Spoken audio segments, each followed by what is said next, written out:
La revolución fue la primera revolución de monarquía a socialismo en la historia, en febrero de 1917, cuando comenzaron las manifestaciones de Petrogrado, hoy San Petersburgo.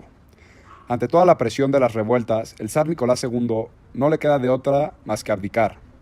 Tras la caída del imperio del zar, entra un gobierno provisional encabezado por Alexander Kerensky.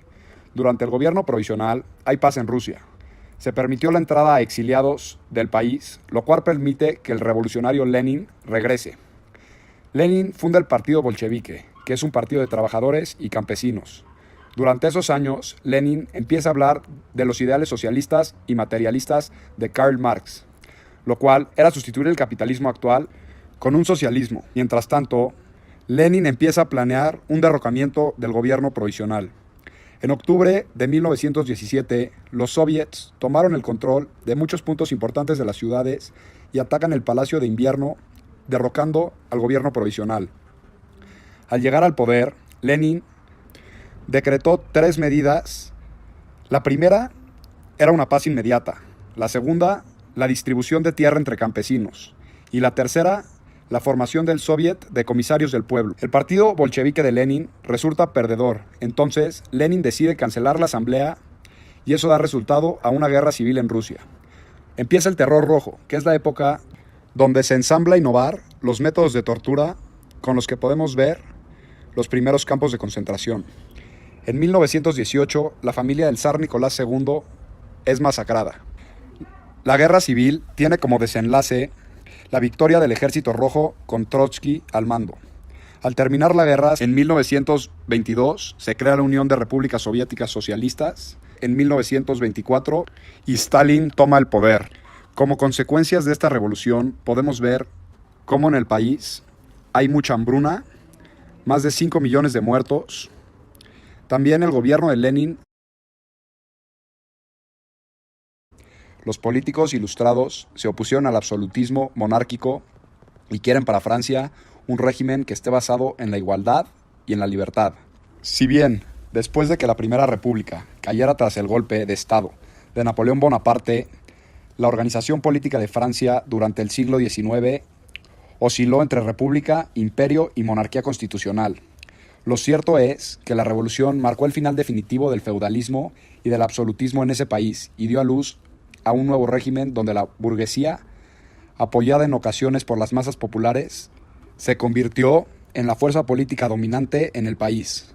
La revolución socavó las bases del sistema monárquico como tal, más allá de sus estertores, en la medida en que lo derrocó con un discurso e iniciativas capaces de volverlo ilegítimo. La revolución se dividió en varias etapas, comenzando por los Estados Generales de 1789, los cuales estaban formados por los representantes de cada estamento. Estos estaban separados a la hora de deliberar y tenían un solo voto por estamento.